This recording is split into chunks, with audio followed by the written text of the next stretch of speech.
ಬಂಧುಗಳೇ, ನಾನು ಇವಾಗ HD ಕೋಟೆ ತಾಲೂಕಿನ ಮಿನಿ ವಿಧಾನಸೌಧ ಆಡಳಿತ ಸೌಧದ ಎದುರುಗಡೆ ಇದ್ದೀನಿ. ನಾನು ಗಮನಿಸದೆ ಇಲ್ಲೊಬ್ರು ಪೆಂಡಲ್ ಹಾಕೊಂಡು 3 ದಿನಗಳಿಂದ ಸತತವಾಗಿ ಹೋರಾಟವನ್ನು ಮಾಡ್ತಾ ಇದ್ದಾರೆ. ಅವ್ರ ಹೆಸರು ಬಾಬು ಅಂತೇಳಿ. ಇವರು ಪಡುಕೋಟೆ ಕವಲ್ ಗ್ರಾಮದವರು. ಇವರು 3 ದಿನದಿಂದ ಯಾವ ಕಾರಣಕ್ಕೋಸ್ಕರ ಇಲ್ಲಿ ಧರಣಿ ಮಾಡ್ತಾ ಇದ್ದಾರೆ ಅಂತಂದರೆ, ಇವರು ಸರ್ವೆ ನಂಬರ್ 216/2ರಲ್ಲಿ ಒಂದಷ್ಟು ಜಮೀನಿದೆ. ಆ ಜಮೀನಿಗೆ ಹೋಗ್ಲಿಕ್ಕೆ ಒಂದಷ್ಟು ರಸ್ತೆ ಬೇಕು ಅಂತೇಳಿ ಪಕ್ಕದ ಜಮೀನವ್ರ ಹತ್ರ 7 ಗುಂಟೆ ಜಮೀನನ್ನು ಸಹ ತಗೊಂಡಿದ್ದಾರೆ. ಆದರೆ ಅಕ್ಕಪಕ್ಕದವರು ಆಜುಬಾಜಿನ ಜಮೀನವರು ತೊಂದರೆ ಕೊಡ್ತಾ ಇದ್ದಾರೆ ಅಂತೇಳಿ ಕಂದಾಯ ಇಲಾಖೆಗೆ ಮತ್ತು ಸಂಬಂಧಪಟ್ಟ ಎಲ್ಲ ಪೊಲೀಸ್ ಇಲಾಖೆಗೆ ಸಾಕಷ್ಟು ಸಾರಿ ಮನವಿ ಮಾಡಿಕೊಂಡಿದ್ರು ಸಹ ಅವರು ಅವ್ರ ಜಮೀನಿಗೆ ಹೋಗ್ಲಿಕ್ಕೆ ರಸ್ತೆ ಆಗಿಲ್ಲ. ಈ ಸರ್ಕಾರ ಹೇಳುತ್ತೆ, ಭಾಳ ಸುಲಭವಾಗಿ ಹೇಳುತ್ತೆ, ಏನು ಅವ್ರ ಜಮೀನುಗಳಿಗೆ ಹೋಗ್ಲಿಕ್ಕೆ ಮುಕ್ತವಾದ ಅವಕಾಶ ಇದೆ, ಎಲ್ಲವನ್ನೂ ಮಾಡಬೇಕು ಹಾಗೆ ಅಂತ. ಇಲ್ಲಿ ಸರ್ಕಾರ ಹೇಳ್ದಂಗೆ ಅಧಿಕಾರಿಗಳು ಕೇಳ್ತಾ ಇಲ್ವೋ, ಅಥವಾ ಅಧಿಕಾರಿಗಳು ಸರ್ಕಾರದ ಆದೇಶಗಳನ್ನು ನೆಗ್ಲೆಕ್ಟ್ ಮಾಡಿ ಧೂಳಿಪಟ ಮಾಡಿ ಕಸವಾಗಿ ಆದೇಶಗಳನ್ನು ಗಮನಿಸ್ತಾ ಇದ್ದಾರಾ, ನೋಡ್ತಾ ಇದ್ದಾರಾ ಅನ್ನೋ ಪ್ರಶ್ನೆ ಸದಾ ಯಾವಾಗಲೂ ಕಾಡ್ತಾ ಇರುತ್ತೆ. ಈ ಕ್ಷಣದಲ್ಲಿ ನಾನು ನೇರವಾಗಿ ಅವ್ರನ್ನ ಪ್ರಶ್ನೆಯನ್ನ ಮಾಡ್ತೇನೆ ಮತ್ತು ಯಾವ ಕಾರಣಕ್ಕೋಸ್ಕರ ಅವರು ಇಲ್ಲಿ ಕೂತಿದ್ದಾರೆ ಅಂತೇಳಿ ನಾನು ಅವ್ರನ್ನ ಮಾತಾಡಿಸ್ತೀನಿ. ಮತ್ತು ಈ ಒಂದು ಪ್ರತಿಭಟನೆಗೆ ಸಾಕಷ್ಟು ರೈತ ಸಂಘಟನೆಗಳು ಮತ್ತು ಎಲ್ಲ ರೀತಿಯಾದಂಥ ವಿವಿಧ ಪ್ರಗತಿಪರ ಸಂಘಟನೆಗಳು ಅವ್ರಿಗೆ ಸಾಥನ್ನು ಕೊಡುವಂಥ ಕೆಲಸವನ್ನು ಮಾಡಿದ್ದಾರೆ. ನಾನು ನಾನು ತಗೊಂಡಿರ್ತಕ್ಕಂಥ ಜಮೀನು ನನ್ನ ವಶ ಆಗೋ ತನಕ, ನಾನು ಜಮೀನಿಗೆ ರಸ್ತೆ ಆಗೋ ತನಕ ನಾನು ಈ ಹೋರಾಟವನ್ನು ಕೈ ಬಿಡಲ್ಲ ಅನ್ನೋ ಮಾತನ್ನ ಹೇಳ್ತಾ ಇದ್ದಾರೆ. ನಾನು ಅವ್ರನ್ನ ಮಾತಾಡ್ತೀನಿ. ಸರ್ ನಮಸ್ಕಾರ. ಸರ್ ತಮ್ಮ ಹೆಸರು? ಬಾಬು ಆರ್ ಅಂತೇಳಿ. ಸರ್, ಯಾವ ಕಾರಣಕ್ಕೋಸ್ಕರ ನೀವು ಇಲ್ಲಿ ಕೂತಿದ್ದೀರಿ, ಮತ್ತೆ ಏನು ನಿಮ್ಗೆ ಆಗಿರೋ ನಷ್ಟ ಏನು, ದಯವಿಟ್ಟು ಅದ್ರ ಬಗ್ಗೆ ಒಂಚೂರು ಹೇಳಿ ಸರ್. ಸರ್, ನಾನು ಆಕ್ಚುಲಿ ಮೂಲತಃ ಬೆಂಗಳೂರನು. ಸೊ ನಾನು ಜಮೀನ್ ಮಾಡ್ಲಿಕ್ಕೆ ಅಂತೇಳಿ ಜಮೀನ್ ಮೇಲೆ ಇಷ್ಟಪಟ್ಟು 2020ರಲ್ಲಿ ಬಂದು ಜಮೀನ್ ತಗೋತೀನಿ. 3 ಎಕರೆ 29 ಗುಂಟೆ ಜಮೀನ್ ತಗೋತೀನಿ. ತಗೊಂಡು ಅದು ಓಡಾಡ್ಲಿಕ್ಕೆ 7 ಗುಂಟೆ ಜಾಗನ ಕೂಡ ಪರ್ಚೇಸ್ ಮಾಡ್ತೀನಿ. ಸರ್ವೆ ನಂಬರ್ 216 7 ಗುಂಟೆ ಜಾಗ ಕೂಡ ಪರ್ಚೇಸ್ ಮಾಡ್ತೀನಿ. ಅದು ನನ್ನ ಹೆಸರು ಕ್ರಯ ಕೂಡ ಆಗಿದೆ. ನನ್ನ ಹೆಸರಲ್ಲಿ RTC ಇದೆ. ಸೊ ನನ್ನ ಪಕ್ಕದ ಜಮೀನಲ್ಲಿ ಇರುವಂತವ್ರು ಏನ್ ಮಾಡ್ತಾರೆ ಅಂದ್ರೆ, ಸರ್ವೆ ನಂಬರ್ ಒಂದೇನೆ 216, ಅದರಲ್ಲಿ ಬಾರ್ 2 ಬಾರ್ 1. ನನ್ನ ಪಕ್ಕದವರು ಒಬ್ರು ಉಮಾಶಂಕರ್, ನಂದಿತಾ, ನರೇಂದ್ರ ಬಾಬು, ಶ್ವೇತಾ, ಚಿದಂಬರಂ, ಇವ್ರುಗಳು ಏನ್ ಮಾಡ್ತಾ ಇದಾರೆ ಅಂದ್ರೆ, ಅವ್ರದ್ದು ತುಂಬಾ ದೊಡ್ಡ ಪ್ರಾಬ್ಲಮ್ ಕೊಡ್ತಾ ಇದಾರೆ ನನಗೆ ಬದುಕಕ್ಕೂ ಆಗ್ತಾ ಇಲ್ಲ, ಸಾಯಕ್ಕೂ ಆಗ್ತಾ ಇಲ್ಲ ಅಂತ ಪರಿಸ್ಥಿತಿ ಆಗಿದ್ದೀನಿ. ಸುಮಾರು 5 ವರ್ಷಗಳಿಂದ ನನಗೆ ಸತತವಾಗಿ 5-6 ವರ್ಷಗಳಿಂದ ಓಡಾಡ್ತಾ ಇದ್ದೀನಿ. ತಾಲೂಕ್ ಆಫೀಸ್ಗೂ ಮನೆಗೂ ಓಡಾಡ್ತಾ ಇದ್ದೀನಿ. ನನಗೆ ಇಲ್ಲಿ ಯಾವುದೇ ರೀತಿಯ ನ್ಯಾಯ ಸಿಗ್ತಾ ಇಲ್ಲ. ನನಗೆ ಇಲ್ಲಿ ಬಂದು ನನ್ನ ಜಮೀನು ನನ್ನ ಹೆಸರಲ್ಲಿ ಎಲ್ಲ ಕ್ರಯ ಆಗಿದೆ. ಅಧಿಕಾರಿಗಳು ಬಂದು ನನ್ನ ಬರೀ ADLR ಆಗ್ಲಿ, ತಹಸೀಲ್ದಾರ್ ಆಗ್ಲಿ, ಎಲ್ಲರೂ ನನ್ನ ದಾರಿ ತಪ್ಪಿಸುವಂತ ಕೆಲಸನೇ ಮಾಡ್ತಾ ಇದ್ದಾರೆ.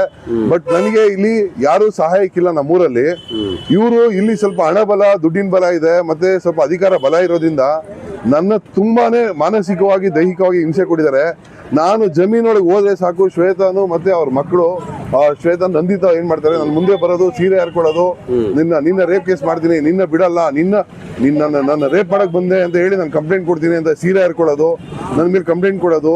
ಮತ್ತೆ ನನ್ನ ಜಮೀನೊಳಗೆ ಇರಬಾರ್ದು, ಈ ಜಮೀನ ನೀನ್ ಊರ್ ಬಿಟ್ಟು ಹೋಗ್ಬೇಕು, ಈ ಜಮೀನ ನಿನಗೆ ದಕ್ಷಕ್ ಬಿಡಲ್ಲ, ನೀನ್ ಯಾವುದೇ ಕಾರಣಕ್ಕೂ ನೀನ್ ಇಲ್ಲಿ ಇರಬಾರ್ದು, ಇಲ್ಲ ನೀನ ಜೈಲ್ಗಾರು ಹೊಡ್ತೀನಿ, ಇಲ್ಲ ಈ ಊರ್ನಾದ್ರು ಬಿಟ್ಟು ಓಡಿಸ್ತೀನಿ ಅಂತ ಹೇಳಿ ನನ್ನ ತುಂಬಾನೇ ತೊಂದರೆ ಮಾಡ್ತಿದ್ದಾರೆ. ನಾನು ಗಮನಿಸಿದಂಗೆ ಈ ಜಾಗದಲ್ಲಿ ತುಂಬಾ ಕಡು ಬರಡೂರು, ರೈತರು ಇಂಥವರೆಲ್ಲ ಕೂತ್ಕೊಳ್ಳೋದನ್ನ ನೋಡಿದ್ದೆ.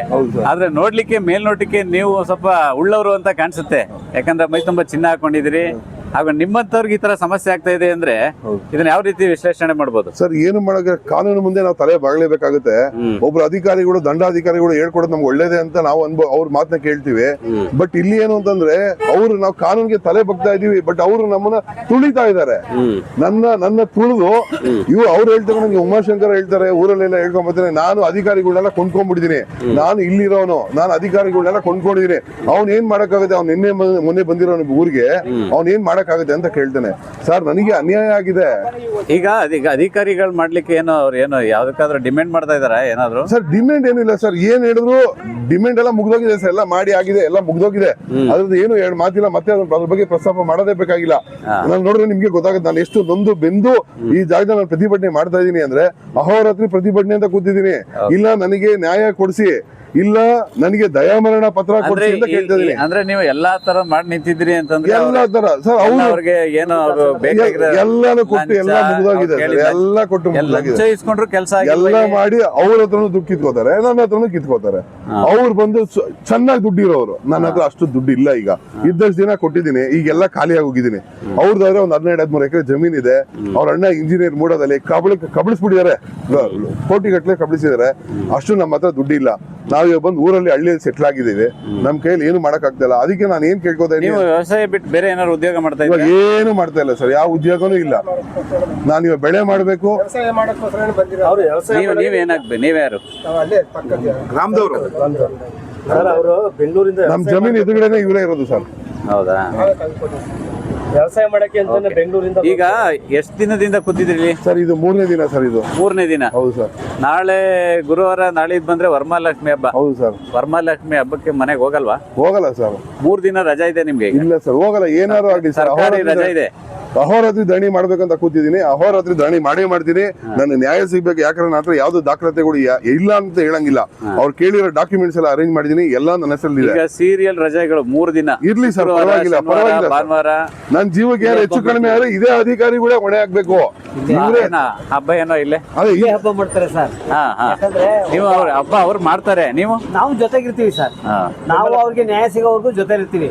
ಯಾಕಂದ್ರೆ ಒಬ್ಬ ಯುವಕನಾಗಿ ಸಿಟಿನ ಬಿಟ್ಟು ಹಳ್ಳಿನಲ್ಲಿ ಒಂದು ಏನೋ ಕೃಷಿನಲ್ಲಿ ಒಂದು ಪ್ರಯತ್ನ ಪಟ್ಟು ಏನಾದ್ರೂ ಸಾಧನೆ ಮಾಡ್ಬೇಕು ಅಂತ ಬಂದಿರೋರ್ಗೆ ಅವಕಾಶ ಕೊಡ್ತಾ ಇಲ್ಲ.